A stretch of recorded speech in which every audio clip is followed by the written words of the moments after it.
Aquí lo canta mi gente. Bomba, bomba, para siempre. Baila, baila.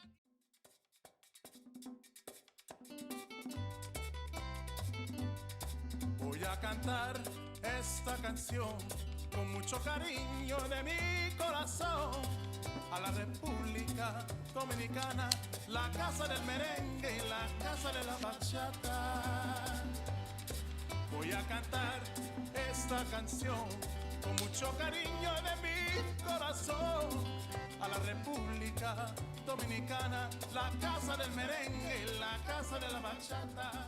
Hello everyone, Charles Walhingford back again with another cigar review, and today I have a really nice cigar, and my theme lately is doing cigars that are hard to find, that a lot of times people don't review, for lack of a better term, because they're too expensive to review. Not saying I have that kind of money, I'm just saying I want to help you guys out with some harder decisions when it comes to cigars. And today, as you saw in the title, we have the Don Carlos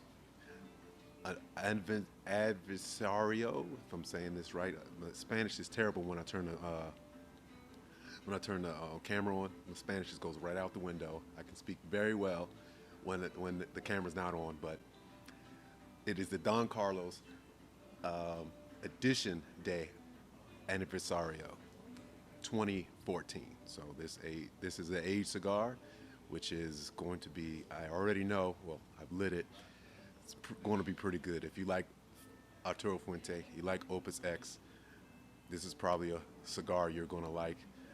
From early lighting, just to let you know, it tasted great just the first lighting, and I'm the kind of person that doesn't like a pepper blast, so there was no pepper blast right away.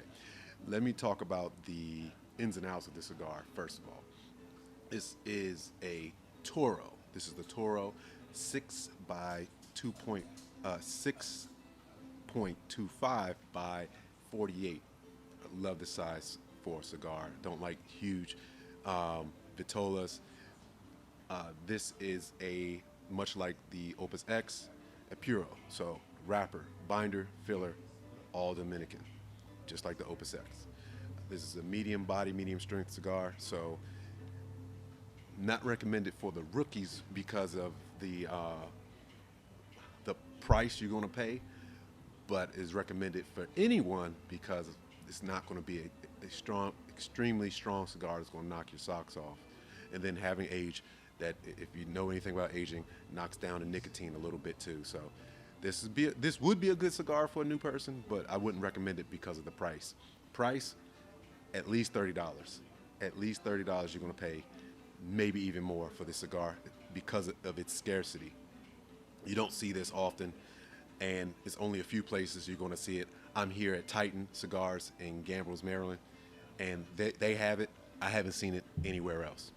All right, guys, I'll get back to you once I'm a little bit deeper into the cigar, and we'll talk about the different parts, most likely in thirds. I'll see you in a couple minutes. Well, you'll see me in a couple seconds. It'll be a couple minutes from me. La casa del merengue. La, la, la, la, la, la, la. Y la casa de la All right, so here's the first check-in. Right in the middle of the first third. This cigar continues to be the way it's behaving throughout the cigar. Oh my goodness.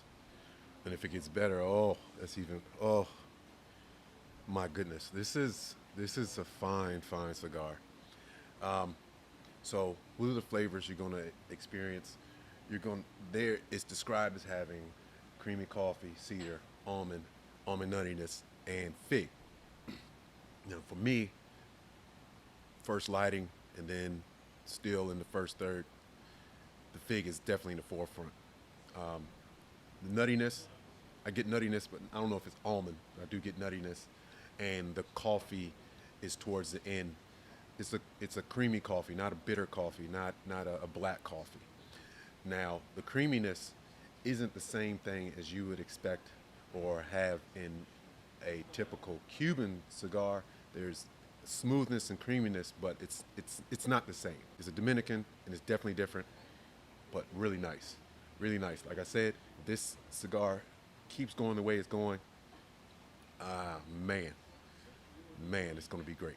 All right, I'll get back to you once we're in the middle of the second third.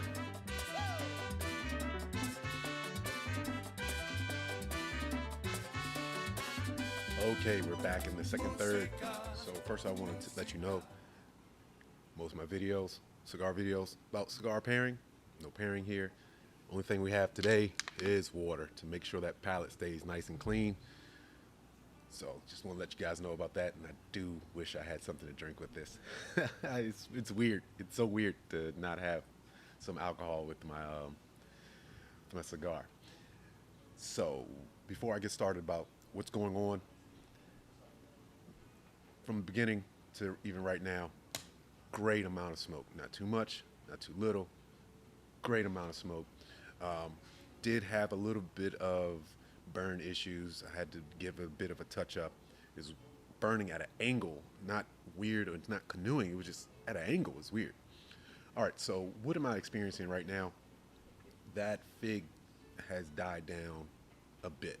I wish it would have stayed longer, but that's allowing that almond really to come through, and what's also taking place, that cedar is coming through more so.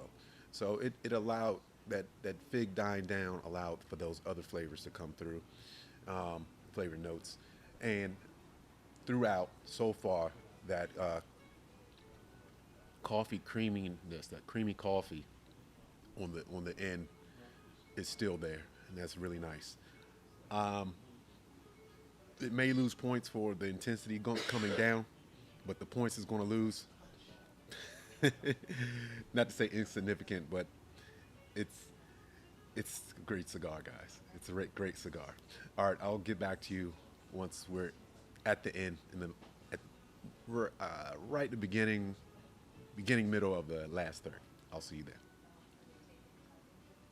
Música, te traigo música, música, música, música de la República. Ajá.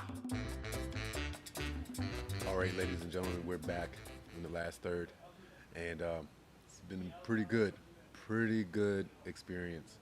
So starting out, what are we experiencing right now? The fig and the cedar have are even more subdued. They've gone out, not completely, but they're definitely in the background. The almond is completely gone. But the walnut, that wasn't mentioned, is what I'm picking up right now. I really enjoyed this. This has been a pretty good cigar thus far, and pretty much over. I got a couple minutes left. Speaking of which, this has been about hour and a half right now, and also the coffee creaminess stayed there the whole time. The creamy coffee stayed the whole time throughout the cigar, and that was nice. That it was a nice constant. So, what do we have? As far as the score, I'm going to give this a 4.5 out of 5. It's almost one of the best cigars I've ever had. Yeah. So that'll let you know, is it worth the money? Yeah. So it's box worthy, definitely box worthy. The box is around $300, probably more because how hard it is to find. So if you can find it, try it. If you can buy a box, buy a box. Especially 2014. So, let me tell you why it received not a 5, because it was almost there. The second third wasn't as good as the first third. The first third was throughout the whole cigar, easy, a perfect 5 out of 5. Now, the burn issues, I'm worried about flavor more than anything else, and the burn issues are so minute, not that important to me, that I wouldn't knock them for that. It's all about flavor. Is that flavor absolutely there? Just almost there. Almost perfect 5. So, is it worth the money? Yeah. Like I said, it's box worthy. Absolutely worth the money. I really wish I would have paired this with something. I have an idea how I want to pair it. There might be a video coming out soon. We'll see. So guys, this is a good cigar. Check it out. Experience it if you can. Again, it has a pretty hefty price tag for $30 or more. I want to thank the people. I want to thank people from Titan, Edward, and Natasha for making this video happen, and of course Titan in itself. And this is the only place I've seen this cigar. Online, it's rarely seen. You might be able to get it online. A lot of times it's back ordered. So if you're somehow able to get the Titan in Gambrills, Maryland, get the Titan and try this cigar and the many other cigars they have here. All right. I'm Charles Walhingford, and the Arturo Fuente Don Carlos Edicion De Anniversario is how I would spend my money.